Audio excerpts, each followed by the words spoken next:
Hey everyone, so today we're going to talk about the feature IDOC encounters. So on UOAlive, we do IDOCs a little bit differently.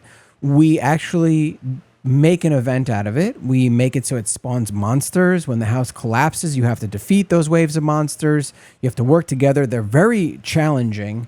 And then at the end, anybody who has participated gets a chance at some of the loot. We don't like encouraging scripting and macroing and stuff like that, so we try to keep everything in game. Since this is a PvE server, there's no PvP that's going to like give you a challenge, so we wanted to make the PvE challenging for IDOCs, especially since it's the hard work of someone else and you're benefiting off of it, so you should have to work for it.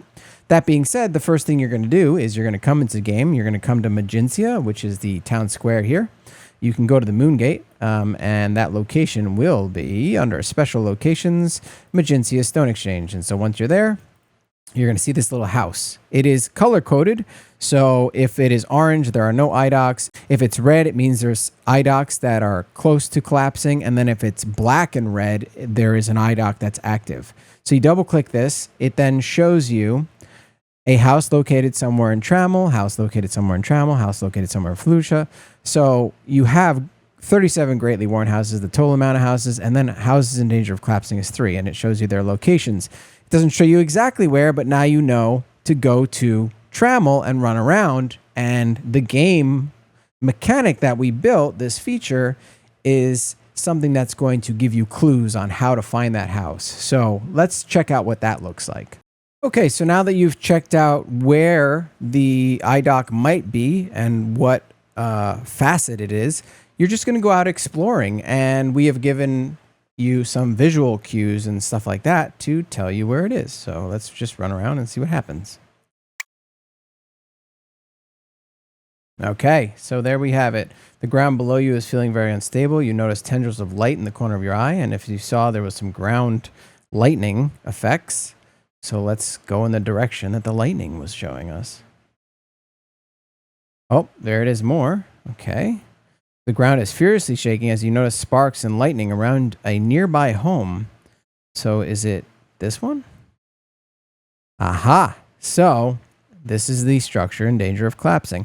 So the general idea is that we want to give you a way in-game to find these houses. You don't need to use any macro programs, any scripts. You don't have to script the signs, nothing like that. You just run around and the game will tell you and give you hints. Go this direction. And so once we found it, we want to wait and see what effects will happen to this house when it is close to collapsing. And we will cut to that now.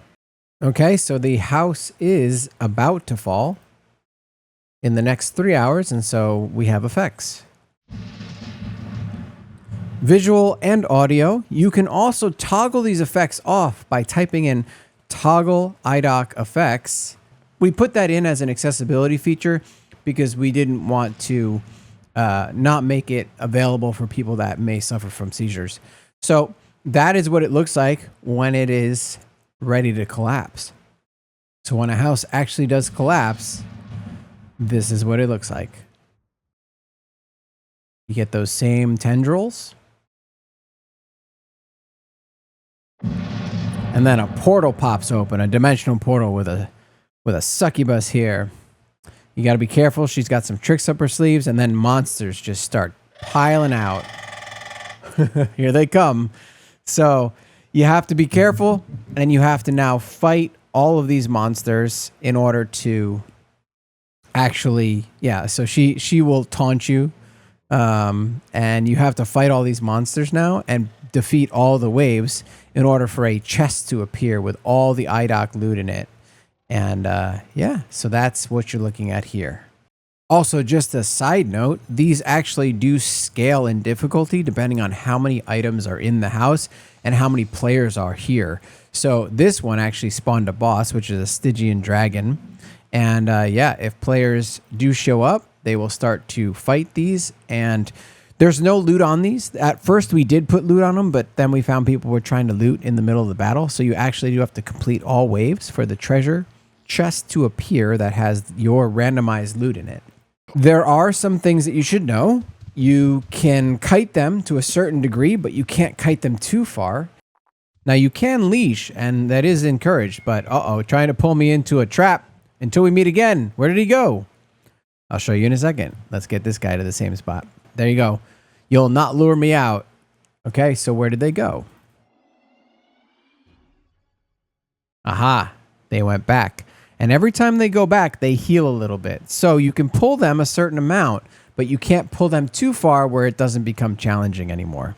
So it makes it very interesting, especially since these houses are in different areas, you know, so it could be a small area, a big area, and if the smaller the area, the more difficult it is. So you're going to have players like over here kiting, and then players over on this side kiting, and there's all sorts of tactics. And have fun, join our Discord and Asking Global, and there's a lot of people that can help you and to understand some of the tactics that the players have come up with, and maybe you can come up with some of your own.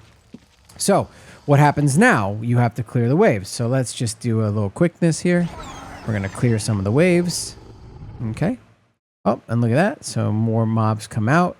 There are no items on these mobs. We did have that early on, but we found that players were not fighting together and using teamwork. They were just trying to loot the mobs.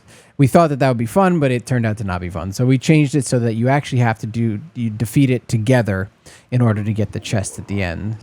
Okay, so we're going to clear this. And there it is. Congratulations on defeating the... And it does the name of the succubus. And don't forget to get your spoils. And then you just walk on over to here. It automatically opens this for you. And this is your loot. So feel free to take what you want. It is instanced to your player. No one else can see it. No one else can take it. You can move it around.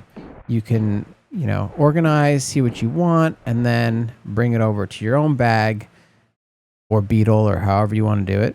And this is now your loot from the IDOC. That's how the IDOC feature works, and we just find it to be a better system than just dropping all the items or putting it in barrels or having people fight over it. This brings teamwork together and you get a really nice payout. But due to the random nature of the loot in the house and not knowing what it is, you never know. And since it's someone else's hard work, these IDOCs are a little bit bittersweet, you know? So we want to make sure that people have to really work for them, and you will not beat every single one. And some houses will just fall and this loot chest will never appear. And that's okay. So thanks for watching. This has been another feature showcase of IDOC encounters on UOAlive. Catch you in the next one.